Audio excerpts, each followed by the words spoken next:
अल्लाह करे कि जस्टिस याह्या अफरीदी साहब की चीफ़ जस्टिसशिप में हम पाकिस्तान के अंदर आइन और कानून की हुक्मरानी देखें, वरना मैं तो हमेशा सिर्फ एक ही फ़िक्र करता हूँ कि इस मुल्क में अंग्रेज़ी दा दी ते पंजाबी दा दा, जिथे लगता है उत्थे ला, इसके अलावा कोई ला नहीं है। जब मर्ज़ी उठा ले, जिस दौर को मर्ज़ी देख लें, यही चलता है। यहाँ माइट इज़ राइट है। और अभी जो अतर साहब कह रहे थे, मैं आपको बताऊँ 90% व्लॉग्स और ख़बरें उनकी थी जो मंसूर अली शाह को चीफ जस्टिस बना रहे थे। जब वो खबर पिट गई तो फौरी तौर पे उन्होंने कहा कि ओहो ये इस्तीफ़ा ना दें, ये फलाना होना हो जाए। ये बिल्कुल उलट कहानी है। 10% वो लोग हैं जिन्होंने बिल्कुल ये बात नहीं की थी और वो मुतालबा उन लोगों ने किया। ये बिल्कुल साबित शुदा हकीकत है कि जिन लोगों ने प्रोपेगेंडा अपने उरूज पे पहुँचाया हुआ था कि मंसूर अली शाह ही सिर्फ चीफ जस्टिस बन रहे हैं और कहानियाँ बन गई हैं, उनको कुछ और नहीं मिला तो उन्होंने फिर ये काम शुरू कर दिया। वो जनाब बड़ी गेम हो गई है, याह्या अफरीदी के साथ मिल गए हैं मंसूर अली शाह साहब और वो फलाने सेट हो गए। होना चाहिए, क्यों जाए भाई, उनकी मर्जी है दोनों जजेस की। वो जाना चाहते हैं, नहीं जाना चाहते हैं, वो बैठना चाहते हैं, वो नहीं बैठना चाहते हैं। उन्होंने कहा था कि मैं इस आर्डिनेंस की कमेटी में नहीं बैठूंगा, मंसूर अली शाह ने लिख के भेजा और उसी आर्डिनेंस की कमेटी में वो बैठ गए। ये भी उनकी मर्जी है, हम कब रोक रहे हैं उनको, क्योंकि खत भी उन्होंने अपनी मर्जी से लिखा था। और याह्या अफरीदी साहब के बाद जब चॉइस आई तो उन्होंने अपनी मर्जी से उसको ऑन भी कर लिया। तो ये तो हमारे जजों ने लिख के फैसले दिए हुए हैं, आपको पता है ना। उमर अता बंदयाल की कोर्ट कहती थी हम शऊर में फैसले दें या ला शऊर में दें। हमारी अदलिया ने तो यही काम किया ना, तो अब भी कर रहे हैं, इसमें क्या फर्क पड़ता है इससे। आमिर इलाज साहब इन बिटवीन कुछ बोले थे सर। आमिर इलाज साहब कुछ कह रहे थे, आप हकवानी साहब बात कर रहे थे उस वक्त। मैंने ये कहा था कि बिल्कुल नहीं, वो मैं सिर्फ एक फिक्रा सिर्फ मैंने कहा था। मैंने कहा प्रैक्टिस एंड प्रोसीजर एक्ट और आर्डिनेंस को मिला के नोटिफिकेशन हुआ था। फुल कोर्ट की मीटिंग बाद में हुई जिसमें उसका कोई जिक्र नहीं आया और मंसूर अली शाह साहब ने उसको पहले ही ओके कर दिया था कि वो उस कमेटी का हिस्सा है और उसी के तहत ये बेंचेस भी बन गए थे इस कमेटी की मीटिंग से पहले। लिहाजा वो बस वो चीफ जस्टिस का इख्तलाफ है कि एक चीफ जस्टिस ने अपने सीनियर पेन्योर जज को बिठा के 4 साल बगैर काम के रखा था कि नहीं आपने कोई काम नहीं करना। ये भी हमारी अदालतों में हुआ, कादी फायदी का साइड पे बैठे रहे थे। फतूत तो तभी शुरू हुए थे ना। ठीक है। हामिद खान साहब कह रहे हैं कि 27वीं जो आईनी तरमीम है उसमें फौजी अदालतों को लेकर चीज़ें जो हैं वो पास कराई जाएंगी और ज़ाहिर है इसका डायरेक्टली लिंक जो है वो इमरान खान साहब के साथ मुस्तकबिल के साथ है। तो ये इसीलिए ही है खालिस्तान, या अगर ये नहीं भी होती तो इमरान खान साहब का मुस्तकबिल वैसा ही है जैसा हुकूमत ने डिज़ाइन करना है या कहीं और से? बस आपने कहीं और से कह दिया तो वो तो बात ठीक हो गई। हुकूमत क्या होती है असल में ना, यही चीज़ें चल रही होती हैं जो हम देखते हैं ना कि ये जो ब्रदर जजेस हैं, जब इनके सीनियर जजेस जो अब रिटायर होकर शऊर और लाशऊरी कैफियत में फ़ैसले देते थे, वो पहले बैठ जाते थे। पीटीआई की पटिशन आने वाली है, अमले को बिठा देते थे, वो इंतज़ार में रहते थे। असल में सब लोगों को वो अदलिया चाहिए, उसी तरह के इंसदाद दहशतगर्दी की अदालत के जज चाहिए जहाँ सुप्रीम कोर्ट से लेके और सिविल जज तक एक लाइन में लग के फैसले दे रहे हों। हमारे यहाँ कभी ये इतदाल की बात की नहीं गई, क्योंकि एक सरफिरा चीफ जस्टिस आया, उसने थोड़ा सा मिजाज बदला तो यहाँ पे हालात बदल गए लोगों के। उनकी समझ ही नहीं आ रही थी कि क्या हो रही है। बहुत सारे लोग तो बेरोज़गार हो जाएंगे अब इन दिनों में, खबर ही ख़त्म हो रही है कि क्या करेंगे, क्योंकि वहाँ दाखिले बंद हो रहे हैं। मेरा ख्याल है फाइनली कि भाई सिर्फ जर्नलिज्म किया जाए वहाँ पे शरारतें न की जाएँ।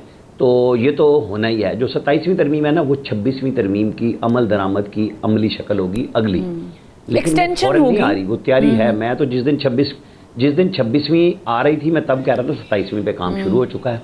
कुछ चीज़ें इन्होंने निकाल दी, कुछ चीज़ें और ऐड होंगी, कम्प्रिहेंसिव आएगी और उसमें अच्छा आप कह रहे हैं कि 27वीं आईनी तरमीम, आमिर हसन साहब आप कह रहे हैं कि 27वीं आईनी तरमीम आएगी, होगी, क्योंकि हुकूमती जो रिप्रेजेंटेटिव्स हैं अतात अडर या बैरिस्टर अकील, वो कह रहे हैं कि ऐसा तो कोई है ही नहीं, कुछ है ही नहीं। बल्कि इवन मेरे ही प्रोग्राम में हम तो अपनी खबर पे बात करते हैं ना। ये जो जिनके नाम आप ले रहे हैं, अतात अडर ने तो पीटीआई पे पाबंदी भी लगा दी थी, लग गई नहीं ना लगी, तो वो खुद ही कहने लगे कि नहीं, वो तो फैसले सुनाए थे ना उन्होंने।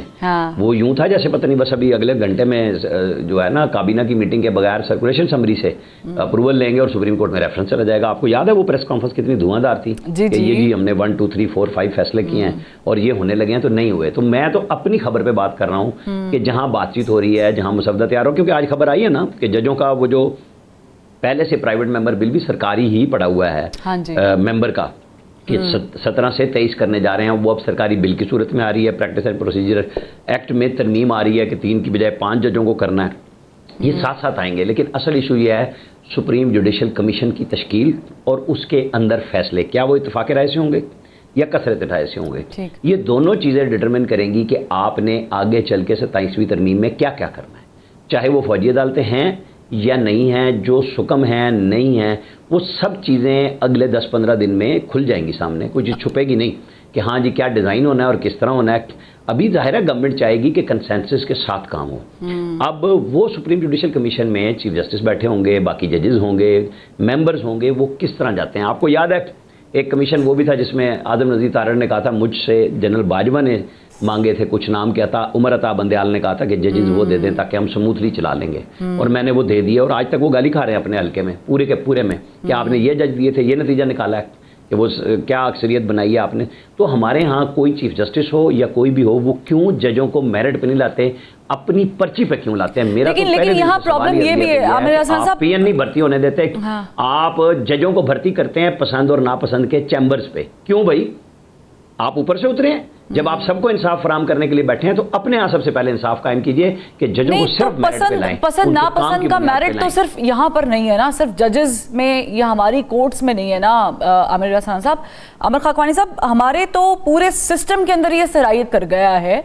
फॉर एग्जाम्पल, अगर आप पसंद हैं, आप एक पेज पे हैं तो आप गवर्नमेंट में हैं, अगर आप पसंद हैं और थोड़े बहुत एक पेज पर हैं तो फिर आपको आईनी ओहदे भी मिल जाएंगे, आप अगर नहीं भी काबीना का हिस्सा बनना चाहते तो कोई मसला नहीं है, और अगर आप बिल्कुल पसंद नहीं हैं और एक पेज पे नहीं हैं तो फिर आप घर जाएं। लेकिन माय पॉइंट इज कि जो घर चले गए, आई वॉज एक्सपेक्टिंग कि वो इतनी देर में कोई ना कोई सबक सीख लेंगे, बट अभी भी पाकिस्तान तहरीक इंसाफ के अंदर से जो आवाज़ें उठ रही हैं और बिलखुसूस अली अमीन गंडापुर साहब जिस तरीके से पार्टी को लेके चल रहे हैं, ये आपको नहीं लगता बहुत डैमेजिंग है इन दिस थोड़ी सी जो बच गई है डेमोक्रेसी उसके अंदर? नहीं, मेरा ख्याल है आप ठीक कह रहे हैं। मेरा ख्याल है अली अमीन गंडापुर साहब का टू मच एग्रेसिव उनका एक जो स्टाइल है, तो शायद वो उसे अपना ट्रेडमार्क बना लिया है, जैसा बना लिया है, वो पसंदीदा नहीं है, और मेरा ख्याल है लोग उसको इतना सीरियस नहीं ले रहे। लेकिन मैं बात सर बड़े बड़े सीरियस लेते हैं, सीरियस नहीं लेते। आपको वो इस्लामाबाद वाला याद नहीं है, लोग पहुंच गए थे, सीरियस लेते हैं लोग। वो देख लें कितना ही सीरियस थे। गंडापुर साहब ने जो कहानी सुनाई थी, जो 12 दिनों से मैं गुजर के पहुंचा हूँ, उस पर कितने लोगों ने यकीन किया? मेरा नहीं ख्याल कि किसी भी पीटीआई किसी एक असेंबली को भी नहीं सर, अगर देखिए खाकवानी साहब, अगर यकीन नहीं होता ना तो फिर तो मेरा ख्याल से पार्टी के अंदर से जो लोग इस्तीफा मांग रहे थे, फिर उनकी आवाज बुलंद हो जानी चाहिए थी, फिर तो कबूल हो जाना चाहिए था, लब्बैक कहना चाहिए था, इस्तीफा दें। हमारे यहाँ बहुत सी चीजें ऐसी है ना जिनको अब हम इस प्रोग्राम में भी डिस्कस नहीं कर सकते ना। मसला ये सर आप डिस्कस करें, मैं कोशिश करूंगी चलाने की। अच्छा, मैं एक बात कहना चाह रहा हूँ जजेस की, कि जब जजेस का लगाने का इख्तियार पॉलिटिशियंस का था तो उसमें उन्होंने शफाफ जज लगाए थे। यानी एक नून लीग के काउंसलर का इलेक्शन लड़ने वाले एक साहब Lahore high court chief justice के तौर पर रिटायर हुए, और ऐसे बहुत से जजेस हैं। तो मसला ये है कि जब पॉलिटिशियंस को अब पार्लियामेंट को इख्तियार मिले ना, पार्लियामेंटेरियंस की इनकी एक उनकी बढ़तरी हो गई है, तो अच्छी बात है ना। तो अब हम देखेंगे कि ये कैसे तकदर करते हैं। मसला ये है कि जब पॉलिटिशियंस को इख्तियार मिलता है, ये भी अपने मर्जी के अपनी पार्टी को लोग लगाते हैं, और जब इख्तियार जुडिशरी के पास था तो वहां से भी काबिल रश्क नहीं हुए।